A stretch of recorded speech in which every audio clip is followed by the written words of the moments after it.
I am very thankful to directorate of horticulture और to the federation, यहाँ के जो स्टेक होल्डर्स हैं उनका। ये जो आज का प्रोग्राम है, this is from 1 April 2025 MIDH जो इसको मिद बोलते हैं, उसकी गाइडलाइंस में चेंज हो रही है। और क्योंकि गाइडलाइंस में बहुत दिनों के बाद रिवीजन हुआ है, so this is our program in terms जो उसको हम कैपेसिटी बिल्डिंग बोलते हैं, और प्रोग्राम की जो अवेयरनेस है in the with reference to whether it is directorate or whether it is reference to the stakeholders। तो उनके साथ ये प्रोग्राम है, जो उनके क्वेश्चंस है इन टर्म्स ऑफ कि नई पॉलिसी में क्या बदलाव है पुरानी से, और उनकी एप्लीकेशंस कैसे आनी चाहिए, ये उसके बारे में एक वर्कशॉप है। हाँ, ये जो पॉलिसी में जो बदलाव आया है, ये it is took us more than 1.5 साल। इसमें कम से कम 100 मतलब मेंबर्स थे from varied groups from all over India, जिसमें हॉर्टिकल्चर के भी मेंबर थे, और जो यहाँ के स्टेक होल्डर्स हैं जो ये स्टोर चलाते हैं वो भी मेंबर्स थे। सो जब ये पॉलिसी बनाई गई है तो उनसे फीडबैक लिया गया है। सो दिस इज़ नॉट कि यूनानिमसली नहीं बनी है। सो 1.5 साल हमें लगा है इसको इंटीग्रेट करने में, और हमने बहुत सारे फीडबैक्स लिए हैं, बहुत सारे लोगों से हम मिले हैं, and then we have come up with a change in policy.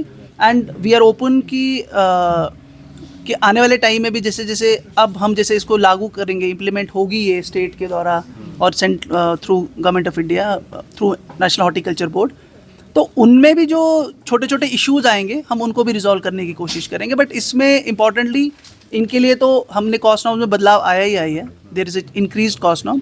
But primary side पे फार्मर्स के लिए भी इसमें बहुत कुछ है, जिसमें हमने फार्म गेट पे अब उनको 10 टन का एक कोल्ड स्टोरेज अलाउ करा है, सो दैट वो जब वो माल लाते हैं या by the time they reach to the market, वो अपना स्टोर वहाँ कर सकते हैं।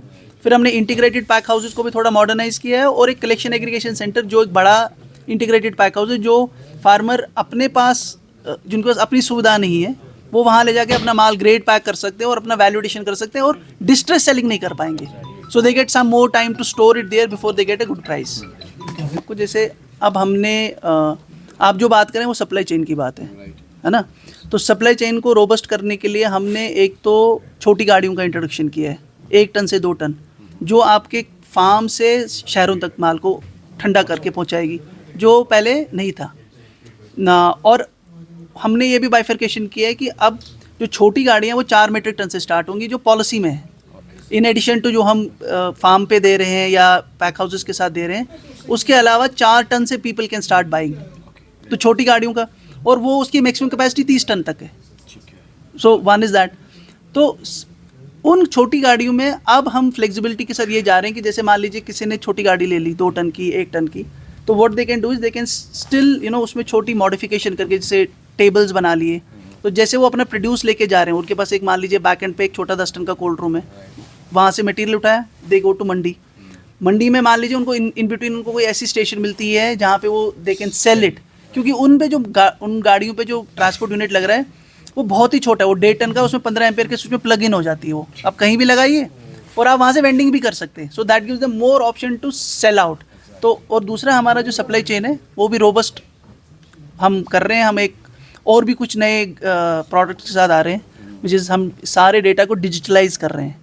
So that app is going to come very soon. तो जैसे वो आएगी हम उसके बारे में भी आप लोगों को बताएंगे।